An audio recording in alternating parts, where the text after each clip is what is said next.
ഒരു മലയാളിയെ സംബന്ധിച്ചിടത്തോളം ഏറ്റവും ഉയർന്ന ജീവിത നിലവാരത്തിൽ ജീവിക്കണമെങ്കിൽ, ജീവിതം ആസ്വദിച്ചുകൊണ്ട് ജീവിക്കണമെങ്കിൽ, നമുക്കൊരു ജീവിതമല്ലേ ഉള്ളൂ. കുറേ വർഷങ്ങൾ നമ്മൾ കേരളത്തിൽ തന്നെ ജീവിച്ച് കളഞ്ഞിട്ടുണ്ടാവും. ഇനിയെങ്കിലും നല്ലൊരു സ്ഥലത്തേക്ക് മാറണമെന്ന് ആഗ്രഹമുണ്ടെങ്കിൽ അതിന് നിങ്ങൾ ആദ്യം ചൂസ് ചെയ്യുന്നത് ഏത് രാജ്യമായിരിക്കും? ഇന്നത്തെ ഒരു കാഴ്ചപ്പാടനുസരിച്ച് യൂറോപ്പിലേക്ക് പോയി കളയാം. അതല്ലെങ്കിൽ യൂറോപ്പിന് പുറത്ത് നമ്മൾ കൂടുതലായിട്ട് പോകുന്ന കാനഡയിലോ അമേരിക്കയിലോ ഓസ്ട്രേലിയയിലോ ന്യൂസിലൻഡിലോ ഒക്കെ പോയി കളയാമെന്നാണ് എല്ലാവരുടെയും ഒരു ചിന്ത. എന്നാൽ ഒരു മലയാളിയെ സംബന്ധിച്ചിടത്തോളം അയാൾക്ക് മാറി താമസിക്കാൻ ഏറ്റവും അനുയോജ്യമായ ഒന്നാമത്തെ രാജ്യമെന്ന് പറയുന്നത് UAE തന്നെയാണ്. ലക്ഷക്കണക്കിന് പ്രവാസികൾ, 10 ലക്ഷത്തിലധികമൊക്കെ മലയാളികളാണ് UAEയിൽ ഇപ്പോൾ ജോലി ചെയ്തുകൊണ്ടിരിക്കുന്നത്. അവരിൽ നല്ലൊരു ഭാഗവും വളരെ കഷ്ടപ്പെട്ടാണ് പണം ഉണ്ടാക്കുന്നത്. ഒരുപാടൊക്കെ സമ്പാദിക്കുന്നവർ കുറവാണ്. അങ്ങനെ UAEയിൽ കിടന്ന് കഷ്ടപ്പെടുന്നവർ നിങ്ങൾ എന്ത് മണ്ടത്തരമാണ് പറയുന്നത്, പറ്റുമെങ്കിൽ യൂറോപ്പിലേക്ക് പോകുന്നത് തന്നെയാണ് നല്ലത് എന്നൊക്കെ പറയാൻ സാധ്യതയുണ്ട്. UAEയിൽ കിടന്ന് കഷ്ടപ്പെട്ട് പണിയെടുത്ത് മരിക്കുന്നവരുടെ കാര്യമല്ല നമ്മൾ പറയുന്നത്. എങ്ങനെയാണ് നിങ്ങൾ ദുബായിൽ ജീവിക്കേണ്ടത്, അല്ലെങ്കിൽ ഇവിടെയുള്ള രക്ഷപ്പെട്ട് നിൽക്കുന്ന മലയാളികളാണെങ്കിലും എന്തുകൊണ്ട് ദുബായ് ചൂസ് ചെയ്യണം എന്നൊക്കെയാണ് നമ്മൾ ഈ വീഡിയോയിൽ പറയുന്നത്. UAEയുടെ മാപ്പ് എടുക്കുകയാണെങ്കിൽ അതിൽ നല്ലൊരു ഭാഗവും അബുദാബി എന്ന് പറയുന്ന ഒരു സ്റ്റേറ്റ് തന്നെയാണ്. ബാക്കിയെല്ലാം ദുബായ് ഉൾപ്പെടെ ചെറുതാണ് എന്ന് പറയാം. എന്നാൽ ഏറ്റവും കൂടുതൽ ആളുകൾ ജീവിക്കുന്നത് ഈ ദുബായിലാണ്. അതിൽ തന്നെ ഏറ്റവും കൂടുതൽ ദുബായ് സിറ്റി ഏരിയകളിലാണ്. UAEയിൽ ജീവിക്കുന്നതിൽ ഏകദേശം പകുതിയോളം ആളുകൾ ദുബായിൽ തന്നെയാണ് എന്ന് പറയാം.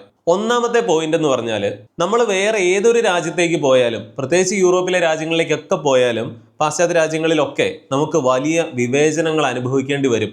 അതൊരു സത്യം തന്നെയാണ്. എന്നാൽ അവിടെ നിങ്ങൾ UAE എന്ന് പറയുന്ന രാജ്യത്തിന്റെ ഏറ്റവും വലിയ പ്രത്യേകത മനസ്സിലാക്കുക. ലോകത്തിലെ ഏറ്റവും ഒന്നാമത്തെ എക്സ്പാറ്റ് ഫ്രണ്ട്ലി കൺട്രിയാണ് UAE എന്ന് പറയുന്നത്. UAE എന്ന് പറയുന്ന രാജ്യത്ത് 1,10,00,000 ആളുകൾ ഉണ്ടെങ്കിൽ അതിൽ ഒരു 12%, 10% മാത്രം, അല്ലെങ്കിൽ ഒരു 10ൽ ഒരാൾ മാത്രമേ അവിടുത്തെ പൗരനായിട്ടുള്ളൂ, അല്ലെങ്കിൽ എമിറാറ്റീസ് ആയിട്ടുള്ളൂ. ബാക്കി 90% ആളുകളും അവിടെ തൽക്കാലത്തേക്ക് വന്നു നിൽക്കുന്നവരാണ്. UAE എന്ന് പറയുന്ന രാജ്യത്തുള്ളതിൽ ഏകദേശം പകുതിയോളം ഇല്ല എങ്കിൽ പോലും ഒരു 40%ഓളം ഇന്ത്യക്കാരാണ്. അതിൽ നല്ലൊരു ഭാഗം മലയാളികളാണ്. ഏറ്റവും രസകരമായ കാര്യം എന്ന് പറഞ്ഞാൽ, UAE എന്ന് പറയുന്ന രാജ്യത്ത് പൗരത്വമുള്ള എത്ര പേരുണ്ടോ അത്രയും തന്നെ മലയാളികളുമുണ്ട്. ഒരു ചെറിയ കമ്മ്യൂണിറ്റി ഒന്നും അല്ല മലയാളികൾക്ക് UAEയിൽ ഉള്ളത്. അതുപോലെ പാകിസ്ഥാനിൽ നിന്നും ബംഗ്ലാദേശിൽ നിന്നും ഫിലിപ്പൈൻസിൽ നിന്നും ഒക്കെ തുടങ്ങിയിട്ട് ലോകത്തുള്ള ഒട്ടുമിക്ക രാജ്യങ്ങളിൽ നിന്നുമുള്ള ഓരോ ആളുകളുടെയും ചെറിയ കമ്മ്യൂണിറ്റികൾ അവിടെ ഉണ്ട്. അതിൽ ഏറ്റവും വലിയ കമ്മ്യൂണിറ്റികളിൽ ഒന്നാണ് മലയാളികളുടെ മാത്രം. കാരണം അവിടെ ഒരു 40 ലക്ഷം ഇന്ത്യക്കാരുണ്ടെങ്കിൽ അതിലൊരു 10 ലക്ഷത്തോളം മലയാളികൾ മാത്രമാണ്. അതുകൊണ്ട് നിങ്ങൾ UAEയിൽ ജീവിച്ചേക്കാം എന്ന് തീരുമാനിക്കുകയാണെങ്കിൽ ഒരിക്കലും നീ ഇന്ത്യയിൽ നിന്ന് വന്നവനാണ് അല്ലെങ്കിൽ കേരളത്തിൽ നിന്ന് വന്നവനാണ് എന്നുള്ള തരത്തിൽ യൂറോപ്പിലൊക്കെ നേരിടുന്നത് പോലെയുള്ള വലിയ വിവേചനങ്ങളൊന്നും നേരിടേണ്ടി വരില്ല. എന്നാൽ ഇവിടെ ഒരു കാര്യം കൂടെ കൂട്ടിച്ചേർക്കേണ്ടതുണ്ട്. നിങ്ങളുടെ സോഷ്യൽ സ്റ്റാറ്റസ് അവിടെ എന്താണ് എന്നുള്ളത് ഒരു പ്രധാനപ്പെട്ട കാര്യമാണ്. UAEയിൽ സക്സസ്ഫുൾ ആയിട്ട് ജീവിക്കുന്നവർ ഒരു പ്രത്യേകതര ലൈഫ് സ്റ്റൈലിലാണ് ജീവിക്കുന്നത്. അതൊക്കെ നമുക്ക് പറഞ്ഞു വരാം. പ്രവാസികളായിട്ടുള്ള ഒരുപാട് സുഹൃത്തുക്കൾ ഈ വീഡിയോ കാണുന്നുണ്ടാകും. നിങ്ങൾക്കറിയാമല്ലോ, ഗൾഫിൽ പ്രവാസികളായിട്ട് നിൽക്കുന്ന ഒട്ടുമിക്ക ആളുകളുടെയും പ്രായമായ പേരൻസ്, അവരുടെ മാതാപിതാക്കൾ നാട്ടിലായിരിക്കും. അങ്ങനെയുള്ളവർ ശ്രദ്ധിക്കേണ്ട വളരെ പ്രധാനപ്പെട്ട ഒരു കാര്യമുണ്ട്. അവരുടെ മാതാപിതാക്കളുടെ പേരിൽ എന്തായാലും ഒരു ഹെൽത്ത് ഇൻഷുറൻസ് എടുത്തു വയ്ക്കണം. പലർക്കും BP, പ്രമേഹം പോലെയുള്ള രോഗങ്ങളൊക്കെ ഓൾറെഡി ഉണ്ടാകും.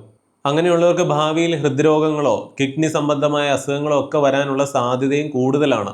ദൗർഭാഗ്യവശാൽ അങ്ങനെയൊക്കെ സംഭവിച്ചാൽ പലരുടെയും കേസിൽ 10 ലക്ഷം തുടങ്ങി അല്ലെങ്കിൽ 30 ലക്ഷമോ അതിൽ കൂടുതലോ ഒക്കെയാണ് ആശുപത്രികളിൽ നിന്ന് ചിലവാകുന്നത്. നമ്മുടെ നാട്ടിലെ ചികിത്സാ ചെലവുകളൊക്കെ ആ രീതിയിലാണ് പോകുന്നത്. അങ്ങനെ ഈ ആശുപത്രി കേസുകൾ കൊണ്ട് മാത്രം നിങ്ങൾ അവിടെ ചോര നീരാക്കി ഉണ്ടാക്കിയ പണം മുഴുവൻ നഷ്ടപ്പെട്ടു പോകുന്ന ഒരവസ്ഥ ഉണ്ടാകും. ഒരുപാട് പ്രവാസികളുടെ കാര്യത്തിൽ സംഭവിച്ചുകൊണ്ടിരിക്കുന്ന കാര്യമാണ്. ഇതിന് പരിഹാരമായിട്ട് ചെയ്യാനുള്ളത് എന്താണ്? ചെറിയ തുകയ്ക്ക് 800 രൂപ മുതൽ അല്ലെങ്കിൽ 1000 രൂപ മുതലൊക്കെയുള്ള ഹെൽത്ത് പ്ലാനുകൾ ഇന്ന് അവൈലബിൾ ആണ്. ഇനി ഏത് കമ്പനിയുടെ ഹെൽത്ത് ഇൻഷുറൻസ് എടുക്കണം എന്നുള്ള ഒരു ആശയക്കുഴപ്പമാണെങ്കിൽ അതിനുള്ള ഒരു ലിങ്ക് ഞാൻ ഡിസ്ക്രിപ്ഷൻ ബോക്സിലും പിൻഡ് കമൻറ്റിലും കൊടുത്തിട്ടുണ്ട്. അതിൽ പോയി ഇന്ത്യയിലെ പ്രമുഖ ഇൻഷുറൻസ് കമ്പനികളെയൊക്കെ കമ്പയർ ചെയ്ത് നിങ്ങൾക്കൊരു നല്ല ഹെൽത്ത് പ്ലാൻ എടുക്കാം. വിദേശത്ത് ഇരുന്നുകൊണ്ട് തന്നെ നിങ്ങളുടെ നാട്ടിലുള്ള പ്രായമായ പേരൻസിന് വേണ്ടി ഹെൽത്ത് ചെക്കപ്പുകൾ നടത്തുക, മരുന്നുകൾ എത്തിച്ചു കൊടുക്കുക, ലാബ് ടെസ്റ്റുകൾ നടത്തുക, ഇതൊക്കെ മാനേജ് ചെയ്യാനും ക്ലെയിമിൻ്റെ കാര്യങ്ങൾക്കും ഒക്കെയായിട്ട് ഒരു ഡെഡിക്കേറ്റഡ് റിലേഷൻഷിപ്പ് മാനേജർ അടങ്ങുന്ന ഒരു ടീമിൻ്റെ സഹായവും നിങ്ങൾക്കുണ്ടായിരിക്കും. ക്ലെയിമിൻ്റെ കാര്യത്തിൽ പേടിക്കേണ്ട, 30 മിനിറ്റിനുള്ളിൽ എല്ലാ സപ്പോർട്ടും കിട്ടും. പിന്നെ പ്രവാസികൾക്ക് 18% GST അടയ്ക്കേണ്ട. ഇപ്പോൾ എടുത്താൽ 25% വരെയൊക്കെ ഡിസ്കൗണ്ടോട് കൂടി എടുക്കാനായിട്ട് സാധിക്കും. അതുപോലെ പ്രവാസികൾക്ക് അവർ നിൽക്കുന്ന രാജ്യങ്ങളിൽ ചികിത്സാ ചെലവ് വളരെ കൂടുതലായിരിക്കും. അതിനെ അപേക്ഷിച്ച് ചിലവ് കുറഞ്ഞ രീതിയിൽ ഇന്ത്യയിൽ തന്നെ നല്ല ചികിത്സ ലഭിക്കാനും ഇത് ഉപകരിക്കും. അതിനായി വീഡിയോയുടെ ഡിസ്ക്രിപ്ഷനിലും പിൻഡ് കമന്റിലും കൊടുത്തിരിക്കുന്ന ലിങ്ക് വഴി പോയി നിങ്ങളുടെ കുടുംബത്തിന് ഒരു നല്ല ഹെൽത്ത് ഇൻഷുറൻസ് ഇന്ന് തന്നെ എടുത്തു വയ്ക്കുക. അതുവഴി നിങ്ങളെയും നിങ്ങളുടെ കുടുംബത്തിന്റെ സമ്പാദ്യത്തെയും സംരക്ഷിക്കാനായിട്ട് സാധിക്കും. അല്ലെങ്കിൽ സ്ക്രീനിൽ കാണുന്ന ഈ QR കോഡ് സ്കാൻ ചെയ്താലും മതി. നമുക്ക് വീഡിയോയിലേക്ക് തിരിച്ചു വരാം. എന്തുകൊണ്ട് അവിടെ പൗരത്വം കൊടുക്കുന്നില്ല എന്നുള്ളത് ഇപ്പൊ തന്നെ മനസ്സിലായിട്ടുണ്ടാവും. അവിടെ നിൽക്കുന്ന 90% ആളുകളും മറ്റു രാജ്യത്ത് നിന്ന് വന്ന് നിൽക്കുന്നവരാണ്. അവരിൽ കുറച്ച് പേർക്കെങ്കിലും പൗരത്വം കൊടുക്കാനായിട്ട് അവർ പോയി കഴിഞ്ഞാൽ പിന്നെ അവിടുത്തെ പൗരന്മാർക്ക് അവരുടെ കയ്യിൽ നിന്ന് കാര്യങ്ങൾ പോകും. അതുകൊണ്ടാണ്. ഇനി മറ്റൊരു പ്രധാനപ്പെട്ട കാര്യം, നിങ്ങളിപ്പോൾ ഭാര്യയ്ക്കും ഭർത്താവിനും UAE നല്ല ജോലിയാണ്, അത്യാവശ്യം നല്ല സാലറി കിട്ടുന്ന നല്ല ലാവിഷായിട്ട് നിങ്ങൾ അവിടെ ജീവിക്കുകയാണ് എന്ന് കരുതുക. നിങ്ങളുടെ കുട്ടികൾക്ക് അവിടെ വിദ്യാഭ്യാസം കൊടുക്കണം. അതിൻ്റെ ഏറ്റവും വലിയൊരു പ്ലസ് പോയിന്റ് എന്ന് പറഞ്ഞു കഴിഞ്ഞാൽ നമ്മുടെ ഇന്ത്യൻ വാല്യൂസ് അല്ലെങ്കിൽ കേരളത്തിലെ ഒരു സംസ്കാരവും ഒക്കെ ഒട്ടും നഷ്ടപ്പെടാത്ത രീതിയിലുള്ള ഒരു എഡ്യൂക്കേഷൻ അവിടെ കിട്ടാനുള്ള അവസരമുണ്ട്. കാരണം ഇത്രയും മലയാളി കമ്മ്യൂണിറ്റി ഉണ്ട്, ഇന്ത്യക്കാർ തന്നെ ഇത്രയുണ്ട് എന്നുള്ളതാണ് അതിൻ്റെ അടിസ്ഥാനം. നേരെ മറിച്ച് നമ്മൾ യൂറോപ്പിലേക്കൊക്കെ പോയി കഴിഞ്ഞാൽ വ്യക്തിപരമായിട്ട് അത് തന്നെയാണ് നല്ല സംസ്കാരം എന്നൊക്കെ അറിയാം. പക്ഷേ പെട്ടെന്ന് നമുക്കിത് ദഹിക്കുന്ന ഒരു കാര്യമല്ല. ഒരുപാട് പേര് ഇപ്പോൾ യൂറോപ്പിലും മറ്റുമൊക്കെ ജീവിക്കുന്നുണ്ട്, അല്ലെങ്കിൽ അമേരിക്കയിൽ ജീവിക്കുന്നുണ്ട്. ഇവരുടെയൊക്കെ കുട്ടികൾ വളർന്നു വരുന്ന അല്ലെങ്കിൽ അവരുടെ ഒരു ടീനേജ് കാലഘട്ടത്തിലെ തന്നെ പല കാര്യങ്ങളുമൊക്കെ ഇവിടെ കേരളത്തിൽ ജനിച്ചു വളർന്ന പേരൻസിനൊന്നും അംഗീകരിക്കാൻ പലപ്പോഴും പറ്റാറില്ല.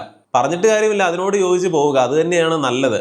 പക്ഷേ ഈ ഒരു പ്രശ്നം UAE ഉണ്ടാവില്ല. നിങ്ങൾ അവിടെ ഒരു ഇന്റർനാഷണൽ ലെവലിൽ തന്നെയായിരിക്കും കുട്ടികൾ വളരുന്നത്. അതായത് ഇംഗ്ലീഷ് ലാംഗ്വേജ് ആണെങ്കിലും അല്ലെങ്കിൽ എഡ്യൂക്കേഷൻ നല്ല ക്വാളിറ്റി ഉള്ളതാണ്. എന്നാൽ അതോടൊപ്പം തന്നെ നമ്മുടെ ഇവിടുത്തെ ഗുണമുള്ള ചില കാര്യങ്ങൾ, ചില ക്വാളിറ്റികളും ഒക്കെ അതിൻ്റെ കൂടെ ഉണ്ടാകും. ഇതിൻ്റെ അന്തസത്ത എന്താണെന്ന് മനസ്സിലാക്കുക. നമ്മുടെ നാടിൻ്റെ ഗുണങ്ങൾ നമുക്ക് അവിടെ അനുഭവിക്കാനും സാധിക്കുന്നുണ്ട്. എന്നാൽ നമ്മളൊരു ഇന്റർനാഷണൽ ലെവലിലുള്ള ഒരു ജീവിതമാണ് അവിടെ ജീവിക്കുകയും ചെയ്യുന്നത്. കയ്യിൽ കാശുള്ളവരുടെ കാര്യം മാത്രമാണ് ഈ പറയുന്നത്. അത് ദുബായിൽ പോയിട്ട് സാധാരണ ജോലി ചെയ്ത് നിൽക്കുന്നവരെ കളിയാക്കാനോ മോശക്കാരാക്കാനോ ഒന്നുമല്ല. ദുബായ് പോലെയുള്ള അല്ലെങ്കിൽ UAE എവിടെയാണെങ്കിലും അത്യാവശ്യം നല്ല ഒരു ക്വാളിറ്റിയിൽ ജീവിക്കണമെന്നുണ്ടെങ്കിൽ അതുപോലെ തന്നെയുള്ള വരുമാനം ഉണ്ടായിരിക്കണം. അല്ലെങ്കിൽ നാട്ടിൽ നിന്ന് അതുപോലെ പണമുള്ള ആളുകൾ അല്ലെങ്കിൽ സക്സസ് ആയ ആളുകളൊക്കെ അവിടെ പോയി ജീവിക്കുമ്പോഴാണ് ഈ പറഞ്ഞ ഗുണങ്ങളൊക്കെ അനുഭവിക്കാൻ സാധിക്കുക. കയ്യിൽ പണം ഇല്ലാത്ത ഒരാളെ സംബന്ധിച്ചിടത്തോളം അവിടെ പോയി കുറച്ച് കാശുണ്ടാക്കി സേവിങ്സും കൊണ്ട് നാട്ടിൽ വന്ന് ജീവിക്കാം എന്നുള്ളൊരു ഓപ്ഷൻ മാത്രമേ ഉള്ളൂ. അതറിയാതെ അല്ല ഈ പറയുന്നത്. പക്ഷെ നിങ്ങൾക്ക് അങ്ങനെ ആകാൻ സാധിക്കും. അതാണ് ചിന്തിക്കേണ്ടത്. എനിക്കിപ്പോൾ ദുബായിൽ ഒരു സാധാരണ ജോലിയാണല്ലോ, ഞാനിവിടെ എന്ത് ചെയ്യാനാണ് എന്നൊക്കെ ചിന്തിക്കാതെ ഇന്നല്ലെങ്കിൽ നാളെ നിങ്ങൾക്ക് അങ്ങനെ ആകാനായിട്ട് സാധിക്കും. പക്ഷെ അതിന് ആ രാജ്യത്തുള്ള കുറെ ഗുണങ്ങൾ ആദ്യം നമ്മൾ മനസ്സിലാക്കേണ്ടതുണ്ട്. UAE എന്ന് പറയുന്ന രാജ്യത്ത് നിങ്ങൾ വർഷങ്ങളായി ഒരു പക്ഷേ പണിയെടുക്കുന്ന ആളായിരിക്കാം. പക്ഷേ ഈ പറയാൻ പോകുന്ന എല്ലാ കാര്യങ്ങളും നിങ്ങൾ ചിന്തിച്ചിട്ടുണ്ടോ എന്ന് ആത്മാർത്ഥമായിട്ട് ഒന്ന് കമന്റിൽ അറിയിച്ചാൽ നല്ലതായിരിക്കും. മറ്റൊരു പ്രധാനപ്പെട്ട കാര്യം ഭക്ഷണമാണ്. ഫുഡ് എന്ന് പറയുന്നത് ഒരു നിസ്സാരമായ സംഗതിയല്ല. ഇതൊക്കെ നാട് വിട്ട് പോകുമ്പോൾ മാത്രമാണ് പലരും ചിന്തിക്കുന്നത്. യൂറോപ്പിലെ പല രാജ്യങ്ങളിലേക്കും ഒക്കെ പോകുന്ന മലയാളികളൊക്കെ ആണെങ്കിലും ഏറ്റവും വലിയൊരു ബുദ്ധിമുട്ട് അനുഭവിക്കുന്നത് നമ്മുടെ നാടൻ ഭക്ഷണങ്ങളൊക്കെ അവർക്ക് വല്ലാതെ മിസ് ചെയ്യുന്നു എന്നുള്ളതാണ്. അവിടുത്തേതുമായിട്ട് അവർ ഇഴകി ചേരുന്നുണ്ട്. ഒരു പക്ഷെ അതായിരിക്കാം നല്ലത്. ആയിരിക്കുമെന്നല്ല, നമ്മുടെ മലയാളികളുടെ ഭക്ഷണ രീതി ഒന്നും അത്ര നല്ലതൊന്നുമല്ല. അതിനെക്കുറിച്ചൊക്കെ നമ്മളൊരു വീഡിയോ ചെയ്തിട്ടുണ്ട്. പക്ഷേ ഇടയ്ക്കെങ്കിലും അല്ലെങ്കിൽ നമുക്ക് ആവശ്യമുള്ളപ്പോൾ എങ്കിലും നമ്മുടെ ഭക്ഷണമൊക്കെ നമുക്ക് കഴിക്കാനും അത് എങ്ങനെയൊക്കെ വേണമെന്നും ഒക്കെ പ്ലാൻ ചെയ്യാനായിട്ട് നിങ്ങൾ UAE സാധിക്കും. കാരണം നമുക്ക് വേണ്ടതൊക്കെ നമ്മുടെ ഭക്ഷണവും നമ്മുടെ കാര്യങ്ങളും ഒക്കെ അവിടെ കിട്ടുകയും ചെയ്യും. എന്നാൽ നിങ്ങൾക്കൊരു വെസ്റ്റേൺ സ്റ്റൈലിലുള്ളതൊക്കെ വേണമെങ്കിൽ അതുമാകാം. ഒരു വിശ്വ പൗരനായിരിക്കും നിങ്ങൾ UAE വളരെ സ്റ്റാൻഡേർഡ് ആയിട്ട് ജീവിക്കുകയാണെങ്കിൽ.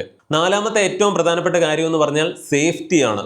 നമ്മുടെ ഈ നാട്ടിലേക്ക്, അതായത് കേരളത്തിൽ ഒരു ദിവസം 12 പേരാണ് വാഹനാപകടങ്ങളിൽ മരിക്കുന്നത്. നിങ്ങളുടെ കാറും എടുത്ത് നിങ്ങളൊന്ന് റോഡിലോട്ട് ഇറങ്ങിക്കഴിഞ്ഞാൽ നമ്മൾ ഈ നാട് വെറുത്തു പോകും.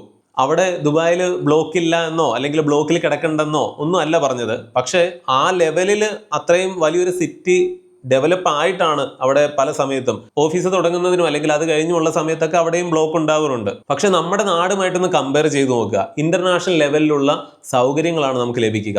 സുരക്ഷിതത്വം, ഏത് പാതിരാത്രിക്കും ഒരു പെൺകുട്ടിക്കാണെങ്കിലും ഒക്കെ അവിടെ ഇറങ്ങി നടക്കാം. ഈ പറയുന്ന യൂറോപ്യൻ രാജ്യങ്ങൾ ഇത്രയും സേഫ്റ്റി ഉണ്ടോ? വെറുതെ ഒന്ന് ചിന്തിച്ചു നോക്കുക. നമ്മൾ വലിയ കാര്യമായിട്ട് പറയുന്ന ജർമ്മനിയിലും UK-യിലും കാനഡയിലും അമേരിക്കയിലും ഒക്കെ എത്രയോ മലയാളികളാണ് ദുരൂഹ സാഹചര്യങ്ങളിൽ കൊല്ലപ്പെടുന്നു, കാണാതാവുന്നു എന്നൊക്കെയുള്ള വാർത്തകൾ നമ്മൾ കേൾക്കുന്നുണ്ട്. അതൊക്കെ വെച്ച് നോക്കുമ്പോൾ ഈ പറയുന്ന ദുബായിൽ 10 ലക്ഷത്തിലധികം മലയാളികൾ അവിടെയുണ്ട്. എത്ര വാർത്തകൾ നമ്മൾ കേൾക്കുന്നുണ്ട് മോശമായിട്ട്. അതാണ് ഈ പറയുന്ന വെസ്റ്റേൺ രാജ്യങ്ങൾ പോലും നൽകാത്ത സേഫ്റ്റിയും അടിസ്ഥാന സൗകര്യങ്ങളുമാണ് ഈ പറയുന്ന UAE നമുക്ക് ലഭിക്കുക. അതൊക്കെ ജീവിതത്തിൽ അനുഭവിക്കേണ്ടതാണ്. എന്നും ഈ പറയുന്ന കേരളം എന്ന് പറയുന്ന ഈ പൊട്ടക്കുളത്തിൽ ജീവിക്കണം എന്നുള്ളതായിരിക്കരുത് നിങ്ങളുടെ ആഗ്രഹം. എന്തെങ്കിലും ഒരു ആക്സിഡന്റോ അല്ലെങ്കിൽ പ്രശ്നങ്ങളോ ഒക്കെ വന്നു കഴിഞ്ഞാൽ മിനിറ്റിനുള്ളിലാണ് പോലീസ് വരുന്നത്. അഞ്ചാമത്തെ മറ്റൊരു പ്രധാന കാര്യം കാലാവസ്ഥയാണ്. ദുബായിലും അല്ലെങ്കിൽ UAE-ലും ഒക്കെ മരുഭൂമിയാണ്. ചൂടിന്റെ സമയത്തൊക്കെ അല്ലെങ്കിൽ തണുപ്പ് വരുന്ന സമയത്ത് അങ്ങനെയും ഈ ചൂടൊന്നും സഹിച്ച് അവിടെ നിൽക്കേണ്ട കാര്യമില്ല, ഇതാണോ കാലാവസ്ഥ എന്നൊക്കെ ചോദിച്ചു കഴിഞ്ഞാൽ, നമ്മൾ പലപ്പോഴും പോകുന്ന ഈ കാനഡയിലും അല്ലെങ്കിൽ ഈ യൂറോപ്യൻ രാജ്യങ്ങളിലെയും ഒക്കെ കൊടും തണുപ്പ് വെച്ച് നോക്കുമ്പോൾ എത്രയോ ഭേദമാണ് യു എയിലെ ഏറ്റവും മോശമായിട്ടുള്ള ചൂടുള്ള സമയത്തെ കാലാവസ്ഥ പോലും. തന്നെ വല്ല ചൂടുള്ള ഒരു അവസ്ഥയിൽ നിങ്ങൾ അവിടെ പുറത്തിറങ്ങേണ്ട ആവശ്യമില്ല. നല്ല രീതിയിലാണ് നിങ്ങൾ ജീവിക്കുന്നതെങ്കിൽ അതിൻ്റെ ആവശ്യമില്ല. ചൂടുള്ള സമയത്ത് നിങ്ങൾക്ക് പുറത്തിറങ്ങേണ്ട ആവശ്യം വരുന്നില്ല. അല്ലെങ്കിൽ നൈറ്റ് ലൈഫ് എന്നൊക്കെ പറയുന്നത് അവിടെയുണ്ട്. കേരളത്തിലോ ഇന്ത്യയിലോ ഒന്നും മാത്രമല്ല, ലോകത്തിലെ യൂറോപ്യൻ രാജ്യങ്ങളിലെ പോലും എണ്ണം പറഞ്ഞ സെലിബ്രിറ്റികളും അല്ലെങ്കിൽ എല്ലാ മേഖലകളിലും പ്രശോഭിച്ച് നിൽക്കുന്നവരെയൊക്കെ ദുബായ് ആകർഷിച്ചുകൊണ്ടിരിക്കുകയാണ്. അവരുടെയൊക്കെ വലിയ കമ്മ്യൂണിറ്റികൾ അവിടെയുണ്ട്. നിങ്ങൾക്ക് കഴിവുണ്ടോ, നിങ്ങളുടെ കയ്യിൽ പണമുണ്ടോ, ദുബായ് നിങ്ങളെ ഒരു കാന്തം പോലെ ആകർഷിച്ചുകൊണ്ടിരിക്കുകയാണെന്നുള്ളതാണ്. ഈ ഗോൾഡൻ വിസയുടെ ഒക്കെ കാര്യം തന്നെ ഒരു ഉദാഹരണമാണ്. ആറാമത്തെ പോയിന്റ് എന്താണ്? ടാക്സ് ബെനിഫിറ്റുകൾ തന്നെയാണ്. ഇതാണ് ദുബായ് അല്ലെങ്കിൽ യു എ എന്നൊക്കെ പറയുമ്പോൾ എല്ലാവരും ആദ്യം പറയുന്നത്. ഇൻകം ടാക്സ് ഇല്ല, കോർപ്പറേറ്റ് ടാക്സ് ഇപ്പൊ ചില മാറ്റങ്ങളൊക്കെ വരുന്നുണ്ട്. അതുപോലെ ക്യാപിറ്റൽ ഗെയിൻ ടാക്സ് ഇല്ല.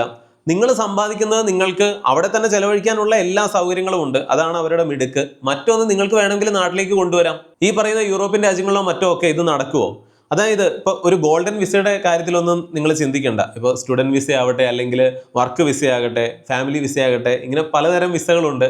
ഗോൾഡൻ വിസയിലൊക്കെ പോകാൻ കഴിയുന്ന ആളുകൾ അത് വളരെ വിശാലമാക്കിക്കൊണ്ടിരിക്കുകയാണ്. ഒരു ഉദാഹരണം പറഞ്ഞു കഴിഞ്ഞാൽ ഇൻഫ്ലുവൻസേഴ്സ്, യൂട്യൂബേഴ്സ്, വലിയ വലിയ കേരളത്തിൽ നിന്നുള്ള ആളുകളെ പോലും അവരിങ്ങനെ ആകർഷിച്ച് കൊണ്ടുപോകുന്നുണ്ട്. അല്ലെങ്കിൽ നമ്മുടെ നാട്ടിൽ ഇൻകം ടാക്സിൻ്റെ ഒക്കെ ചില ഉപദ്രവങ്ങൾ കാരണവും കൂടെ ചില ആളുകൾ കേരളത്തിൽ നിന്നൊക്കെ പോയിട്ട് യു എയിലൊക്കെ പോയി നല്ല അടിപൊളിയായിട്ട് ജീവിക്കുന്നുണ്ട്. അവർക്ക് കാശ് ലാഭം ആർക്ക് പോയപ്പോൾ, അതായത് ഇവിടെ ഒരു ടാക്സും കൊടുക്കണ്ട, അവിടെ പോയി ഒരു കമ്പനി രജിസ്റ്റർ ചെയ്തിട്ട് ആ കമ്പനിയുടെ പേരിലേക്കാണ് ഇതെല്ലാം വരുന്നത് എന്നുള്ള രീതിയിൽ എല്ലാ അവസരങ്ങളും സാധ്യതകളും അവർ തുറന്നു വെച്ചിട്ടുണ്ട്. ഈ വീഡിയോയിൽ പറയുന്നത്, നിങ്ങൾ ഇനി മുതൽ യു എയിലേക്ക് പോയി ജീവിക്കുക, അവിടുത്തെ വിസ പുതുക്കിക്കൊണ്ട് ഇങ്ങനെ കാലാകാലങ്ങളായിട്ട് അവിടെ നിൽക്കുക എന്നുള്ളത് മാത്രമല്ല, നമുക്ക് ആവശ്യമുള്ളപ്പോൾ നമ്മുടെ നാട്ടിലേക്ക് വരാം, നമുക്ക് ആവശ്യമുള്ളപ്പോൾ നമ്മുടെ സമ്പാദ്യം ഇവിടെ കൊണ്ടുവന്ന് ചെലവഴിക്കാം, ആവശ്യമുള്ളപ്പോൾ അവിടെയും പോയി നിൽക്കാം. ഈ ഒരു കാര്യമാണ്. നിങ്ങൾ വെറുതെ ഒന്ന് ചിന്തിച്ച് നോക്കുക. നിങ്ങൾക്കിപ്പോൾ എത്ര വയസ്സായി എന്ന് ചിന്തിക്കുക. ഇപ്പോൾ ശരാശരി ഇത് കേൾക്കുന്ന ഒരാൾക്ക് ഒരു 25 വയസ്സാണ് എന്ന് കരുതുക. നമ്മുടെ ജീവിതത്തിൻ്റെ ഒരു 2/1 ഭാഗം അല്ലെങ്കിൽ 1/3 ഭാഗമൊക്കെ എന്തായാലും തീർന്നു.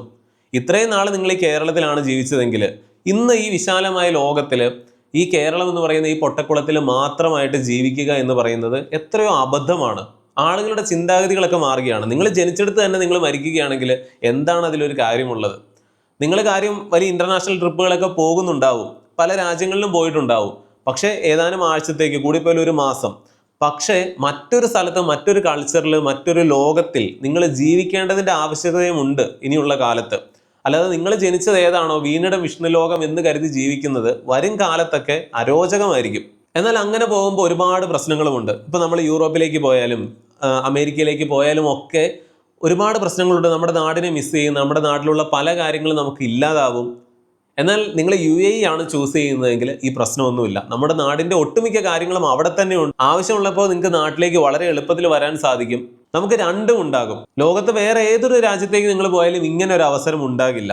ഒരേ സമയത്ത് നിങ്ങൾക്കൊരു ഇന്റർനാഷണൽ ലെവലിലും ജീവിക്കാം, അതേസമയം നാടിൻ്റെ നന്മകളും അതിൻ്റെ ഗുണങ്ങളും ഒക്കെ ആസ്വദിച്ചുകൊണ്ട് ജീവിക്കാം. അതാണ് ദുബായ് മുന്നോട്ട് വയ്ക്കുന്ന, മലയാളികളുടെ മുൻപിൽ മുന്നോട്ട് വയ്ക്കുന്ന ഒരു വലിയ അവസരം എന്ന് പറയുന്നത്. യു എയിലുള്ള ഏറ്റവും വലിയ കമ്മ്യൂണിറ്റികളിൽ ഒന്നാണ് നമ്മൾ മലയാളികൾ. നമ്മളല്ലെങ്കിൽ ആരാണ് ഈ അവസരം പിന്നെ ഉപയോഗിക്കേണ്ടത്? ദുബായ് എന്ന് പറയുന്ന രാജ്യം മുന്നോട്ട് വയ്ക്കുന്ന വളരെ മോശമായിട്ടുള്ള ചില കാര്യങ്ങളും ഉണ്ടെന്ന് പറയാതെ വയ്യ. അത് മോശമാണോ അല്ലയോ എന്നുള്ളതല്ല.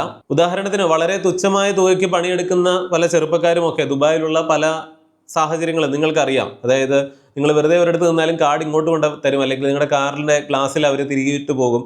ഏതൊരു സാധാരണക്കാരനും എല്ലാ സാഹചര്യങ്ങളും അവസരങ്ങളും അവിടെയുണ്ട്. അപ്പോൾ അവിടെ പോയിട്ട് ഉണ്ടാക്കുന്നത് മുഴുവൻ ഇങ്ങനെ ചെലവഴിച്ച് കളയുന്ന വലിയൊരു യുവ സമൂഹവും ദുബായിലുണ്ട്. ഇങ്ങനെ ഒന്നും ജീവിക്കുന്നവരുടെ കാര്യമല്ല പറഞ്ഞത്. അങ്ങനെ ജീവിക്കുകയോ ജീവിക്കാതിരിക്കുകയോ ചെയ്യട്ടെ, പക്ഷേ അത്യാവശ്യം നല്ല രീതിയിൽ അവിടെ ഏൺ ചെയ്യുന്നവർ, നിങ്ങൾക്കൊരു നല്ല ജോലിയൊക്കെ യു എയിൽ കിട്ടാൻ സാധ്യതയുണ്ടെങ്കിൽ നിങ്ങൾ അവിടെ തന്നെ സെറ്റിൽഡ് ആകാനായിട്ട് ശ്രദ്ധിക്കുക. പൗരത്വം കിട്ടില്ല എന്ന് പറഞ്ഞാൽ എന്തിനാണ് പൗരത്വം? നിങ്ങൾക്ക് നാട്ടിലും ആവശ്യ സമയത്ത് നിൽക്കാം, അവിടെയും നിൽക്കാം. അല്ലെങ്കിൽ ഒരു ഗോൾഡൻ വിസയുടെ കാര്യത്തിലേക്കൊന്നും നമ്മൾ പോകുന്നില്ല. ഗോൾഡൻ വിസയുടെ കാര്യം ചില ആളുകൾ ഇങ്ങനെ കോമഡിക്ക് പറയാറുണ്ട്. നമ്മുടെ മാർവൽ സിനിമയിലെ തോറിൻ്റെ ഹാമർ ഉണ്ടല്ലോ, അതുപോലെയാണ് ഈ ഗോൾഡൻ വിസ. അതായത് ആദ്യകാലത്ത് ഇത് തോറിന് മാത്രമേ എടുക്കാൻ പറ്റുമായിരുന്നുള്ളൂ. പിന്നെ 1-2 പേർക്കൊക്കെ ഇടയ്ക്കൊന്ന് ഉയർത്താൻ പറ്റി. പിന്നെ അവസാനം മാർവൽ സിനിമയൊക്കെ വരുമ്പോഴേക്കും വഴിയെ പോകുന്നതിനും നിൽക്കുന്നതിനും ഒക്കെ ഈ തോറിൻ്റെ ഹാമർ എടുക്കാൻ പറ്റും എന്നുള്ളൊരവസ്ഥയാണ്. എന്ന് പറയുന്ന പോലെയാണ് ഇപ്പോൾ ഗോൾഡൻ വിസ. ഇപ്പോൾ എല്ലാവർക്കും അത് കൊടുക്കും എന്നൊക്കെ ഇങ്ങനെ ചുമ്മാ പറയുന്നുണ്ട്. അങ്ങനെയൊന്നും അല്ല. ഈയിടെ തന്നെ കേട്ട ഒരു ഫേക്ക് ന്യൂസ് ആണ്. അതായത് 1 ലക്ഷം ദിർഹം കണ്ടു കൊടുത്താൽ, അതായത് നമ്മുടെ ഒരു 10-23 ലക്ഷം രൂപ കൊടുത്തു കഴിഞ്ഞാൽ ആർക്കും ഇത് കിട്ടും. ഒന്നുമല്ല.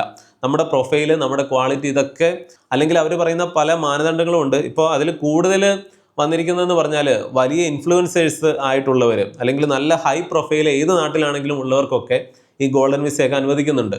അപ്പോൾ ഇങ്ങനെയുള്ള സ്വപ്നങ്ങളായിരിക്കണം നിങ്ങൾക്കുണ്ടാകേണ്ടത്. ഈ പറയുന്ന പോലെ യൂറോപ്പിലേക്കോ മറ്റോ ഒക്കെ പോയിട്ട് നിങ്ങൾ അവിടെ ജീവിക്കുന്നുണ്ടാവാം. പക്ഷേ നിങ്ങൾക്ക് അവിടെ ലക്ഷക്കണക്കിന് സാലറി ഉണ്ടെങ്കിലും, ഉദാഹരണത്തിന് UK-യിലോ ജർമ്മനിയിലോ ഒക്കെ നിങ്ങൾക്ക് 3-4 ലക്ഷം രൂപ കിട്ടുന്നുണ്ടാവും. അത് ഉപയോഗിച്ച് നിങ്ങൾക്ക് അവിടെ ഒരു സാധാരണ ജീവിതമേ നയിക്കാനായിട്ട് സാധിക്കുകയുള്ളൂ. നമ്മൾ ഇവിടെ നിന്ന് നോക്കുമ്പോഴാണ് അത് 3 ലക്ഷം 4 ലക്ഷം എന്നുള്ളത്. ഇവിടെ ഒരു 30,000 രൂപയ്ക്ക് 40,000 രൂപയ്ക്ക് നിങ്ങൾക്ക് എങ്ങനെ ജീവിക്കാമോ ആ രീതിയിൽ അവിടെ നിങ്ങൾക്ക് ഈ കാശിന് ജീവിക്കാനായിട്ട് സാധിക്കുകയുള്ളൂ. അതല്ലാതെ അത്ര നല്ല ഹൈ പ്രൊഫൈലിലൊക്കെ ജീവിക്കുന്നവർ വളരെ കുറവാണ്. നേരെ മറിച്ച് നിങ്ങൾ UAE പോലെയുള്ള രാജ്യങ്ങളാണ് സെലക്ട് ചെയ്യുന്നതെങ്കിൽ അത്യാവശ്യം നല്ലൊരു എഡ്യൂക്കേഷനോ അല്ലെങ്കിൽ നിങ്ങൾ അവിടെ പോയി ബിസിനസ് ചെയ്യുക, ഒരുപാട് അവസരങ്ങൾ അവിടെ ഉണ്ട്. നമ്മുടെ നാട്ടിലേതുപോലെയുള്ള നൂലാമാലയുള്ള കാര്യങ്ങളോ ഒന്നുമില്ല. കഴിവുള്ളവനെ അംഗീകരിക്കുന്ന സ്ഥലമാണ്. ഏറ്റവും സമ്പന്നരായിട്ടുള്ള പല മലയാളികളും UAE പോയിട്ട് സമ്പന്നരായിട്ടുള്ളവരാണ്. എന്തുകൊണ്ട് അവർക്ക് നമ്മുടെ നാട്ടിൽ ഇത് ചെയ്യാൻ പറ്റിയില്ല? അങ്ങനെ ഒരു വലിയ സമ്പന്നനൊന്നും ആയില്ലെങ്കിലും അത്യാവശ്യമൊക്കെ ഏൺ ചെയ്തിട്ട് നല്ല രീതിയിൽ ഒരു നല്ല രാജ്യത്ത് ജീവിക്കാൻ നിങ്ങൾക്ക് ആഗ്രഹമുണ്ടെങ്കിൽ നിങ്ങൾ ആദ്യം സെലക്ട് ചെയ്യേണ്ടത് UAE തന്നെയാണ്. അത് കഴിഞ്ഞിട്ടേ വേറെ ഏതോ ഉള്ളൂ. മറ്റൊന്നെന്ന് പറഞ്ഞാൽ ഇനിയുള്ള കാലത്ത് ആളുകൾക്ക് എല്ലാ രാജ്യങ്ങളും വിസിറ്റ് ചെയ്യുക, ട്രാവൽ ചെയ്യുക എന്നൊക്കെയുള്ളത് വലിയ സ്വപ്നമായിരിക്കും. ആളുകൾ പഴയതുപോലെ ഒരു കുടുംബം തുടങ്ങി പിന്നെ കുട്ടികളുടെ കാര്യം നോക്കിയിട്ട് പിന്നെ ജീവിതകാലം മുഴുവൻ വയസ്സാകുമ്പോൾ മരിക്കുക, കുഴിച്ചിടുക, ഈ ഒരു ചിന്തയൊക്കെ മാറുകയാണ്. വളരെ വേഗം മാറിക്കൊണ്ടിരിക്കുകയാണ്. അതുകൊണ്ട് തന്നെ ഇപ്പോൾ ഭാര്യയും ഭർത്താവും ആണെങ്കിലും അല്ലെങ്കിൽ നിങ്ങൾ ഒറ്റയ്ക്കാണെങ്കിലും ഒക്കെ ലോകം മുഴുവൻ ചുറ്റി സഞ്ചരിക്കുക എന്നൊക്കെ ഉള്ളത് ഭാവിയിൽ കാശുള്ളവൻ്റെ ഏറ്റവും വലിയ ആവശ്യങ്ങളിൽ ഒന്നായിരിക്കും. അതിന് ഏറ്റവും പറ്റിയൊരു സ്ഥലവുമാണ് ഈ ദുബായ് എന്ന് പറയുന്നത്.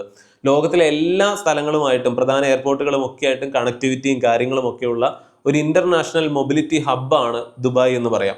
അപ്പോൾ യാത്ര ചെയ്യാൻ, ലോകം എക്സ്പ്ലോർ ചെയ്യാൻ ആഗ്രഹമുള്ളവർക്കും ഏറ്റവും നല്ല ഒരു ഡെസ്റ്റിനേഷനാണ്, അല്ലെങ്കിൽ കുറേ നാളെങ്കിലും സ്ഥിരമായി ജീവിക്കാൻ പറ്റിയ ഒരു സ്ഥലമാണ് ഈ ദുബായ് എന്ന് പറയുന്നത്. ഇപ്പോൾ ഒരു കാര്യം കൂടെ പറയാം. ഇപ്പം നമ്മളിങ്ങനെ ദുബായ് ഒരുപാട് പൊഴുത്തി പറയുമ്പോൾ ദുബായ് ആണ് ലോകത്തിലെ ഏറ്റവും അടിപൊളി എന്നൊന്നും അല്ല പറഞ്ഞത്. ദുബായ് എന്ന് പറയുന്ന സിറ്റി ഒന്ന് സങ്കല്പിക്കുക. അത്തരം ഒരു 10,000 സിറ്റി ചേർന്നാൽ എത്ര ഡെവലപ്ഡ് ആയിട്ടുള്ള ഒരു സ്ഥലം ഉണ്ടാകും. അതിനും അപ്പുറമാണ് ചൈന ഇന്ന്. ചൈനയുടെയൊക്കെ സിറ്റികളോ അല്ലെങ്കിൽ അതൊക്കെ വെച്ച് നോക്കുമ്പോൾ ഈ പറയുന്ന UAE അല്ലെങ്കിൽ ദുബായ് പോലും ഒന്നുമല്ല. പക്ഷേ നമ്മളെ സംബന്ധിച്ചിടത്തോളം, മലയാളികളെ സംബന്ധിച്ചിടത്തോളം, അല്ലെങ്കിൽ ലോകത്തിന് മുൻപിൽ ഒരു വിലയുള്ള ഒരു ഇന്റർനാഷണൽ ഹബ്ബ് എന്നുള്ളത് പോലെ എങ്ങനെ ദുബായ് നിൽക്കുന്നു, UAEയുടെ സാഹചര്യങ്ങൾ എന്തൊക്കെ, നമുക്കത് മലയാളികൾക്ക് അനുകൂലമായി നിൽക്കുന്നത് എന്തുകൊണ്ട് എന്നൊക്കെ വെച്ചിട്ടാണ് ഈ കാര്യങ്ങൾ പറയുന്നത്. അല്ലാതെ ലോകത്ത് ദുബായ് കഴിഞ്ഞിട്ടേ വേറെ എന്തോ ഉള്ളൂ എന്നൊന്നും അല്ല. ചൈനയൊക്കെ പോകുന്ന പോക്ക് വെച്ച് നോക്കിയാൽ ദുബായ് ഒക്കെ ഒരു പൊട്ട് മാത്രം. ഈ ദുബായ് ആണെങ്കിലും ചൈന ആണെങ്കിലും ഒക്കെ ഇതുപോലെ ആകുമ്പോൾ നമ്മുടെ ഇന്ത്യ ഗതി പിടിക്കാത്ത എന്തുകൊണ്ടാണ്? മതങ്ങൾ, ജാതികൾ ഇന്നും ഈ അന്ധവിശ്വാസങ്ങളുടെ പുറകെ നടക്കുന്നതുകൊണ്ടാണ്. നേരെ മറിച്ച് നമ്മൾ UAE എന്ന് പറയുന്ന രാജ്യം ഒന്ന് എടുത്തു നോക്കുക, അല്ലെങ്കിൽ ദുബായ് തന്നെ എടുത്തു നോക്കുക. മതങ്ങൾക്ക് നിരക്കുന്ന കാര്യങ്ങളൊന്നും അല്ല അവിടെ നടക്കുന്നതെന്ന് എല്ലാവർക്കും അറിയാം, അത് ഏത് കാര്യമാണെങ്കിലും. എന്നാൽ മതത്തിന്റെ രീതിയിൽ അല്ലെങ്കിൽ ഓർത്തഡോക്സ് ആയിട്ട് ജീവിക്കേണ്ടവർക്ക് അങ്ങനെ ജീവിക്കാനുള്ള സാഹചര്യങ്ങളും അവിടെയുണ്ട്. അവിടെയുള്ള പൗരന്മാരുടെ മതവിശ്വാസവും കൊണ്ട് അവർ നിങ്ങളെ ഉപദ്രവിക്കാൻ ഒരിക്കലും വരില്ല. അതാണ് ദുബായിയുടെ, അതായത് നിങ്ങൾ നിങ്ങളുടെ കാര്യം നോക്കി നടക്കുക. നമ്മൾ മലയാളികൾക്ക് ഏറ്റവും ബുദ്ധിമുട്ടുള്ളത് എന്താണ്? അന്യന്റെ കാര്യത്തിൽ വന്നിട്ട് ആളുകൾ ഇടപെടുന്നു, അന്വേഷിച്ചുകൊണ്ടിരിക്കുന്നു എന്നൊക്കെയുള്ളതാണ്. ഇത്തരത്തിലുള്ള എല്ലാ പ്രശ്നങ്ങളും, അല്ലെങ്കിൽ നിങ്ങൾ അവിടെ ദുബായിൽ ജീവിക്കുമ്പോഴാണെങ്കിലും നിങ്ങൾക്ക് ആവശ്യമുള്ള മലയാളി കമ്മ്യൂണിറ്റികളെ നിലനിർത്തിയാലും മതി. അല്ലാത്തവരെ നിങ്ങൾക്ക് നോക്കേണ്ട കാര്യവുമില്ല. അതിനൊക്കെയുള്ള അവസരങ്ങൾ ദുബായിലുണ്ട്. നിങ്ങൾക്ക് പ്രൈവസി ഉണ്ടാവും, നിങ്ങൾക്ക് നിങ്ങളുടെ കാര്യങ്ങൾ ചെയ്യാം, നിങ്ങൾക്ക് ഇഷ്ടമുള്ള കാര്യങ്ങൾ ചെയ്യാം. അത് മറ്റൊരാൾക്ക് ഉപദ്രവമാവാതിരുന്നാൽ മാത്രം മതി. അങ്ങനെ ഉപദ്രവമായാൽ അവിടുത്തെ ലോ ഒക്കെ വളരെ സ്ട്രിക്റ്റുമാണ്, നിങ്ങൾക്ക് പണി കിട്ടുകയും ചെയ്യും. നിങ്ങൾ നാട്ടിൽ സമ്പന്നനായിരിക്കാം, വലിയ വിദ്യാഭ്യാസം ഉണ്ടായിരിക്കാം, നിങ്ങൾക്കിവിടെ എല്ലാ സൗകര്യങ്ങളും ഉണ്ടായിരിക്കാം, അല്ലെങ്കിൽ ഈ പറയുന്ന പോലെ ഒരു AC മുറിയിൽ നിന്ന് AC കാറിലേക്ക് കയറിയിട്ട് 5 സ്റ്റാർ ഹോട്ടലിൽ നിന്ന് തിരിച്ചും അതുപോലെ അങ്ങനെയുള്ളൊരു ലാവിഷായിട്ടുള്ള ലൈഫ് സ്റ്റൈലിലാണ് നിങ്ങൾ കേരളത്തിൽ ജീവിക്കുന്നതെങ്കിൽ പോലും. കൊച്ചിയിലൊക്കെ ഒരുപാട് റിച്ച് ആയിട്ടുള്ള ആളുകളുണ്ടല്ലോ. പക്ഷെ എങ്കിലും നമ്മുടെ ഈ പൊട്ടക്കുളത്തിൻ്റെ എല്ലാ പരിമിതികളും നിങ്ങൾക്കുണ്ടാകും. ആ സമയത്ത് അങ്ങനെയുള്ള നിങ്ങൾ സെലക്ട് ചെയ്യേണ്ടത് ദുബായ് പോലെയുള്ള സ്ഥലങ്ങളാണ്. അവസരങ്ങൾ ഉണ്ടായിട്ടും ഇതൊന്നും ഉപയോഗിക്കാത്തവരുണ്ടെങ്കിൽ നിങ്ങൾ കാണിക്കുന്നത് വലിയ മണ്ടത്തരമാണ് എന്ന് തന്നെ മനസ്സിലാക്കുക. ജീവിതത്തിൽ രക്ഷപ്പെടണം, ജീവിതം ആസ്വദിക്കണം, ലോകം എക്സ്പ്ലോർ ചെയ്യണം എന്നൊക്കെയുള്ള ആഗ്രഹങ്ങളുള്ള യുവജനങ്ങൾ ദുബായ് സ്വപ്നം കാണുക. അവിടെ പോയി പട്ടിപ്പണി എടുത്ത് അല്ലെങ്കിൽ 50,000-നോ 60,000-നോ 1 ലക്ഷം രൂപ പോലും നിങ്ങൾ അവിടെ ഏൺ ചെയ്തെന്ന് പറഞ്ഞാൽ പോലും അതുകൊണ്ടൊന്നും അവിടെ ജീവിക്കാനായിട്ട് പറ്റില്ല. അത്യാവശ്യം നല്ല രീതിയിൽ ഉള്ള കാര്യം പറയാം. ഈ ഗോൾഡൻ വിസയൊക്കെ ഇപ്പോൾ ഇൻഫ്ലുവൻസേഴ്സിന് പോലും ഓഫർ ചെയ്യുന്നു എന്നൊക്കെ പറയുന്നുണ്ടല്ലോ. പക്ഷേ നിങ്ങൾ ദുബായി പോയി നമ്മൾ ഈ പറഞ്ഞതുപോലെയുള്ള അത്യാവശ്യം സെറ്റപ്പിലാണ് ജീവിക്കുന്നതെങ്കിൽ ഈ വിസയുടെ ചെലവുകൾ തന്നെ ഒരു വർഷം ഒരു 1.5 ലക്ഷം അല്ലെങ്കിൽ 3 ലക്ഷം വരും. അതല്ലാതെ ഒരു മാസം തന്നെ നിങ്ങൾക്ക് അവിടുത്തെ റെന്റ് അല്ലെങ്കിൽ മറ്റു കാര്യങ്ങളെല്ലാം വെച്ചിട്ട് ഒരു 3 ലക്ഷം രൂപ ചെലവഴിക്കാൻ ഉണ്ടെങ്കിലേ അവിടെ അത്യാവശ്യം നല്ല രീതിയിൽ ജീവിക്കാനായിട്ട് സാധിക്കുകയുള്ളൂ. ഒരു മുറിയിൽ തന്നെ 5-10 പേരും മുറി ഷെയർ ചെയ്തിട്ട് എല്ലാ ദിവസവും ഓഫീസിൽ പോയി അല്ലെങ്കിൽ ഫീൽഡിൽ പോയി പണിയെടുത്ത് 50,000-60,000 രൂപ ഉണ്ടാക്കിയിട്ട് കഷ്ടപ്പെട്ട് നാട്ടിലേക്ക് അയക്കുന്ന ആ ഒരു ലൈഫ് സ്റ്റൈൽ അല്ല പറഞ്ഞത്. ഭൂരിഭാഗം മലയാളികളും നല്ലൊരു ഭാഗം ഇന്ത്യക്കാരും അല്ലെങ്കിൽ ഈ യുഎയിലെ നല്ലൊരു ഭാഗം ആളുകളും ജീവിക്കുന്നത് ഇങ്ങനെയൊക്കെ തന്നെയാണ്. അതും ഒരു യാഥാർത്ഥ്യമാണ്. അവിടെ ഒരു പ്രശ്നവും ഇല്ല എന്നല്ല, കയ്യിൽ കാശുള്ളവരെ അവിടെ എല്ലാം അനുഭവിച്ച് ജീവിക്കുന്നുള്ളൂ. പക്ഷെ അത് ദുബായിലോ യുഎയിലോ മാത്രമല്ല, ലോകത്ത് എല്ലായിടത്തും അങ്ങനെയൊക്കെ തന്നെയാണ്. സാധാരണ ഒരു ലൈഫ് സ്റ്റൈലിൽ ജീവിക്കുന്ന ഒരാളെ മോശമാക്കി പറഞ്ഞതല്ല, ഞാനും ഒരു സാധാരണക്കാരനാണ്. പക്ഷെ നമുക്ക് ഒരു ലക്ഷ്യമുണ്ടായിരിക്കണം, ഇതുപോലെയൊക്കെ ആവണം, അല്ലാതെ എന്നും ഇതുപോലെ പോയാൽ പോരാ, എനിക്കത് സാധിക്കും. അങ്ങനെ ഒരു കോൺഫിഡൻസ് ഉണ്ടായാലേ നിങ്ങൾ അതിന് വേണ്ടിയിട്ടുള്ള കാര്യങ്ങൾ ചെയ്തു തുടങ്ങുകയുള്ളൂ. അവിടെയാണ് പോയിന്റ്. നാളെ ഒരിക്കൽ നിങ്ങളുടെ ലക്ഷ്യങ്ങളൊക്കെ നേടിക്കഴിയുമ്പോൾ ആളുകൾ മനസ്സിലാക്കും, അയാൾ അന്നത് പറഞ്ഞതൊക്കെ കുറേ കാര്യങ്ങൾ മുൻകൂട്ടി കണ്ടുകൊണ്ട് തന്നെയാണ്. അതുവരെ ആളുകൾ കളിയാക്കും, കുറ്റം പറയും, നെവർ മൈൻഡ്. ഈ വീഡിയോ അവസാനിപ്പിക്കുമ്പോൾ ചിലർക്കെങ്കിലും ഒരു അനിഷ്ടം തോന്നുന്നുണ്ടാകും. ഇവിടെ കേരളത്തിൽ ജീവിക്കുന്നവരെ മുഴുവൻ കളിയാക്കിയതാണോ, അല്ലെങ്കിൽ ഇവിടെ ഒന്ന് ജീവിച്ചിട്ട് കാര്യമില്ലെന്നാണോ പറഞ്ഞത്? അല്ല, മലയാളി എന്ന് പറഞ്ഞാൽ ചില കാര്യങ്ങൾ അർഹിക്കുന്നുണ്ട്, നമുക്ക് അതിന് അർഹതയുണ്ട്. ഇതുപോലെയുള്ള സാഹചര്യങ്ങളോ ഇതുപോലെയുള്ള രാഷ്ട്രീയക്കാരെയോ ഇതുപോലെയുള്ള നേതാക്കളെയോ ഒന്നും അല്ല, ഇതിനപ്പുറം നമ്മൾ അർഹിക്കുന്നുണ്ട്. മലയാളിയെ ഇകഴ്ത്തിയതല്ല, പുകഴ്ത്തിയതാണ് യഥാർത്ഥത്തിൽ ഈ വീഡിയോയിൽ. നമ്മൾ കുറച്ചൊക്കെ കൂടുതൽ അർഹിക്കുന്നു. ദുബായിലെയൊക്കെ ഭരണാധികാരികൾ അവിടെ ഒരു റോഡ് ക്രോസ് ചെയ്യുന്നത് പോലും അങ്ങനെ എത്രയോ വീഡിയോകൾ ഉണ്ട്. അവർ സിഗ്നൽ ആവുന്നവരെയൊക്കെ വെയിറ്റ് ചെയ്തിട്ട് സീബ്ര ലൈനിലൂടെ ക്രോസ് ചെയ്യുന്നു പ്രധാനമന്ത്രി. ഇങ്ങനെ എല്ലാവരുടെയും വീഡിയോസ് ഇതുപോലെ കാണാം. നേരെ മറിച്ച് നമ്മുടെ നാട്ടിലാണെങ്കിലോ ഒരു 10-60 വണ്ടികളെങ്കിലും ബാക്കിയുള്ളവരെയും കൂടെ ബുദ്ധിമുട്ടിച്ച് അവിടെ സ്റ്റോപ്പ് ചെയ്ത് ഇടിപ്പിച്ചിട്ടേ ഇങ്ങനെ ഒരു വലിയ നിര അങ്ങ് കടന്നു പോവുകയുള്ളൂ. ഇതാണ് നേതാക്കൾ തമ്മിലുള്ള വ്യത്യാസം, കേരളത്തിലെയും ദുബായിലെയും അല്ലെങ്കിൽ യുഎയിലെയും. വീഡിയോയുടെ തുടക്കത്തിൽ പറഞ്ഞ കാര്യം ഒരിക്കൽ കൂടി ഓർമ്മിപ്പിക്കുകയാണ്. പ്രവാസികൾക്ക് കുറഞ്ഞ ചിലവിൽ നാട്ടിലെ മികച്ച ചികിത്സയ്ക്കും അവരുടെ പ്രായമായ മാതാപിതാക്കളുടെ ചികിത്സയ്ക്കും ഒക്കെയായിട്ട് ഒരു നല്ല ഹെൽത്ത് ഇൻഷുറൻസ് നാട്ടിൽ എടുത്തു വെക്കേണ്ടത് അത്യാവശ്യമാണ്. 25% വരെയൊക്കെ ഡിസ്കൗണ്ടോട് കൂടി ഹെൽത്ത് ഇൻഷുറൻസ് എടുക്കാനുള്ള ലിങ്ക് ഡിസ്ക്രിപ്ഷൻ ബോക്സിലും പിൻഡ് കമന്റിലും കൊടുത്തിട്ടുണ്ട്. അതല്ലെങ്കിൽ സ്ക്രീനിൽ കൊടുത്തിരിക്കുന്ന ഈ QR കോഡ് സ്കാൻ ചെയ്താലും മതി. ഇന്നത്തെ വീഡിയോയെക്കുറിച്ചുള്ള നിങ്ങളുടെ എല്ലാ അഭിപ്രായങ്ങളും അറിയിക്കണം. മറ്റൊരു വീഡിയോയിൽ വീണ്ടും വരാം. നന്ദി, നമസ്കാരം.